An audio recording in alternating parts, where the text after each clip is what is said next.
Bodoland Sericulture Missionनि साननैनि मावबादा हाबाफारि हालामाव रांखान्थि बिथिङाव जौगाखां लाबोनो सरकारा गुबुन-गुबुन मावबिथांखि फोसावदों। बेनि गेजेराव सेरिकालचार मिशनाबो मोनसे। गोबां सुबुंफोरखौ सेरिकालचाराव बाहायनानै रां आर्जिनो हानाय बायदि सरकारा बे मावबिथांखिखौ लादों।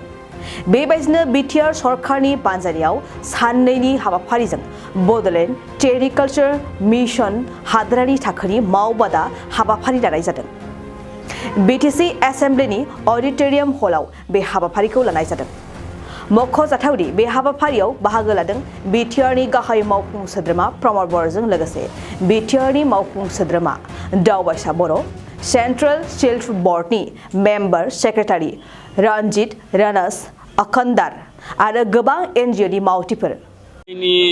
हाबाफारि लानानै दिनैनिफ्राय एबा 12 आरो 13 अक्ट'बर जोंनि बिटिसि एलएनि जि अडिटोरियाम हल बेवहाय जोङो हादरनाङारि एबा नेसनेल लेभेलनि जोङो सेरिकालचारनि सायाव सेमिनार लादों आरो बिसेसকৈ बाहाय जोङो जोंनि सेरिकालचारनि जिफोर साब डिभिजन लेभेल डिस्ट्रिक्ट लेभेल आरो जोंनि सिएसडि लेभेलनि जिफोर डिपार्टमेन्टनि जिफोर बिबानगिरिफोर दङ बिथांमोनखौ जोंनि सेरिकालचारखौ बोरै डेभेलप खालामनो हागोन, सेरिकालचारखौ लानानै जों बोरै इक'नमिक ग्रथ खालामनो हागोन बेनि सायाव जोङो स्किम इमप्लिमेन्टेसन एबा फर्मुलेसननि वर्कशप जोङो लानाय जादों आरो बेवहाय जोङो माखासे एनजिअसफोर, माखासे बायार्सफोर, माखासे प्रमटार्सफोर दस्रानिफ्राय लेंहरनाय जादों। बिथांमोना फैदों। लोगोसेयैनो माखासे हाबाफारिखौ बुजिनायनि थाखाय जायफोरा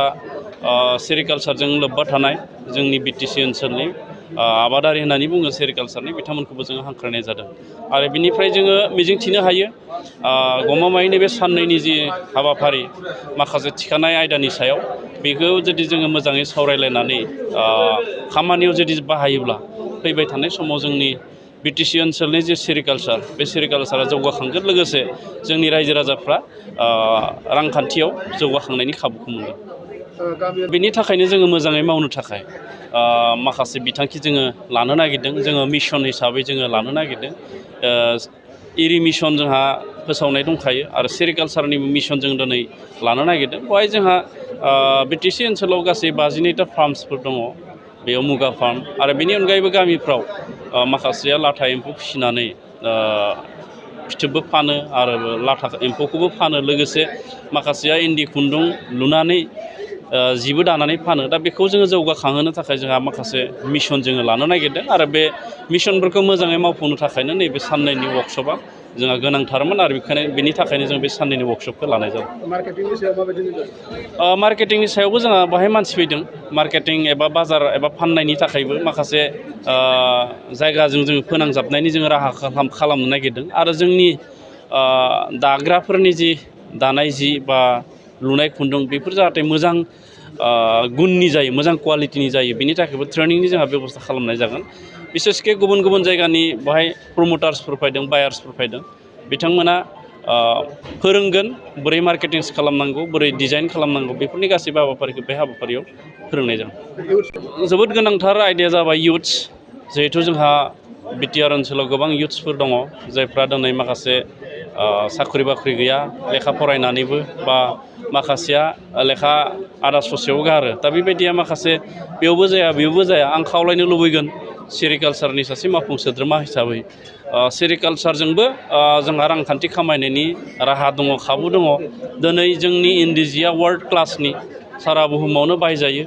जोंनि आर'नाइखौ जोङो जिआइएस खालामनो नागिरगासिनो दङ आरो जों इन्दिखौबो खालामबाय बा इन्दिखौबो खालामनायनि प्रसेसआव दङ। दा बेखायनो जोंनि इयुथ्सफ्रा जाहाथे जोंनि बिटिसि ओनसोलाव थानाय जि 52टा जा फार्मसफोर दङ बे फार्मसफ्राव बिथांमोना मुगा फिसिनो हायो आरो बे मुगा फिसिनानै फिथोबखौबो फाननानै रां खामायनायनि राहा दङ। लोगोसे इन्दि एम्फौआ जोंहा ट्रेडिसनेलि फिसिबोदों, बेखौबो जोङो फिसिनानै फाननो हायो। ओंखायनो आं खावलायगोन लाइमोनफोरखौ जे जाहाथे बेखार थायालासिनो जायखिजाया खामानि मावनो हायो, लोगोसे जोंनि एम्फौ फिसिनायनि खामानिखौबो मावलांनो हायो बिथांमोना।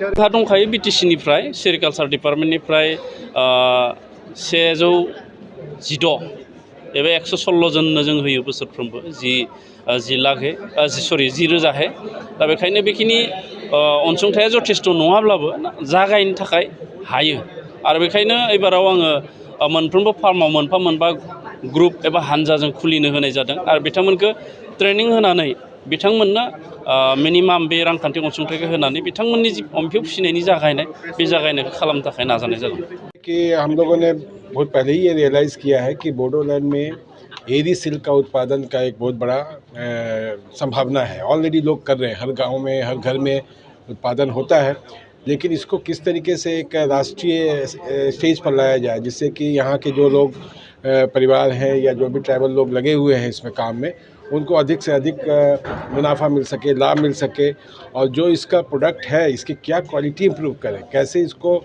दूसरे राज्यों में लाएं, किसे अंतर्राष्ट्रीय स्तर पर ले जाएं, उन सब चीज़ों की आवश्यकता है। तो सेंट्रल सिल्क बोर्ड के माध्यम से पिछले 6-7 साल से मदद मिल रही है, काम भी अच्छा हुआ है बीटीसी में, पर इसको और आगे बढ़ाने की अब एक ग्राउंड वर्क बन चुका है, प्लेटफॉर्म बन चुका है, और इसमें दूसरे कई राज्य या विभाग जो है, जैसे हैंडलूम है, एमएसएमई है, खादी है, एग्रीकल्चर है, फॉरेस्ट है, इन सब के जो तरह तरह के स्कीम है और उनकी जो ताकत है, उनकी जो स्ट्रेंथ है, उसको हम लोग इसके साथ जोड़ना चाहते हैं ताकि इसका एक अच्छा परिणाम मिल सके।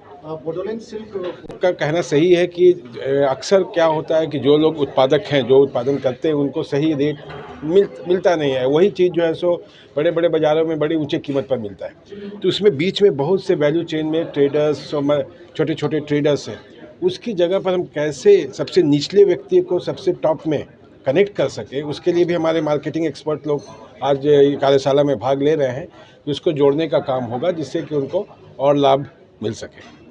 बाक्सा जिल्ला खख्लाबारि हजुआ सकनि के रडजों थांनाय लामायाव थानाय एमबी रिफाइनिं हाउसआव मबाइल ग्लास गावनायखौ गोरलैयैनो फाहामनो हानाय गोदान असीए मेसिन लानानै फैदों। नोंथांमोना खम बेसेनावनो गाव गावनि मबाइल ग्लास बायनायखौ एमबी रिफाइनिं हाउसआव फाहामनो हागोन।